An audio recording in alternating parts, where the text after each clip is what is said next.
हम हमेशा अगले 2 सालों में होने वाली तब्दीली का अंदाजा ज्यादा लगाते हैं और अगले 10 सालों में होने वाली तब्दीली का कम।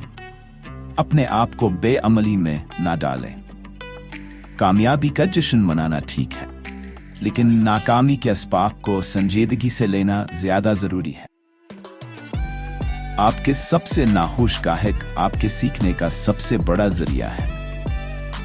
हमें ऐसे लोगों की जरूरत है जो हमें हमारी गलतियों की निशानदही करें, इसलिए नहीं कि हम बड़ा महसूस करें, बल्कि इसलिए कि हम बेहतर हों। गलतियों से न डरें, उनसे सीखें।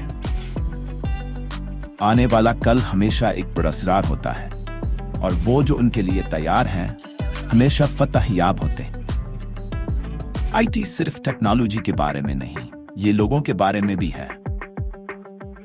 कामयाबी एक बड़ा उस्ताद है। ये होशियार लोगों को ये सोचने पर मजबूर करती है कि वो कभी हार नहीं सकते। पावर पॉइंट पर पेंटिंग ना बनाएं, असल दुनिया में कुछ बनाएं।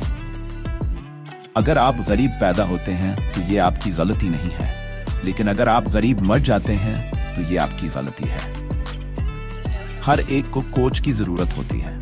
इससे कोई फर्क नहीं पड़ता कि आप बास्केटबॉल प्लेयर हैं, टेनिस प्लेयर हैं, जिम्नास्टिक प्लेयर हैं या कोई और। मैंने कुछ मज़ामीन में नाकाम हो गया, लेकिन मेरे दोस्त सब में पास हो गए। अब वो माइक्रोसॉफ्ट के इंजीनियर हैं और मैं माइक्रोसॉफ्ट का मालिक हूं। मुझे यकीन है कि अगर आप लोगों को मसाइल और चैलेंजेस से आगाह करते हैं और उनके हल तलाश करने में शामिल करते हैं, तो आपको ये जानकर हैरत होगी कि उनका क्या कर सकते हैं।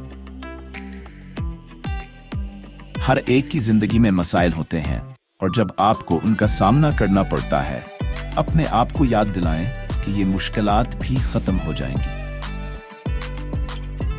अगर आप कुछ कर रहे हैं और आपको लगता है कि ये आसान है, तो आप शायद कुछ गलत कर रहे हैं। मैं हमेशा कोई मुश्किल काम करने के लिए एक सुस्त आदमी का इंतखाब करता हूं, क्योंकि वो इसे करने का आसान तरीका तलाश करेगा।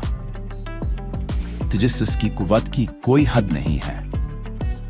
हमेशा ऐसी किताबें पढ़ें जो आपको कुछ नया सिखाएं। दुनिया को बेहतर बनाने के लिए आपको पहले खुद को बेहतर बनाना होगा।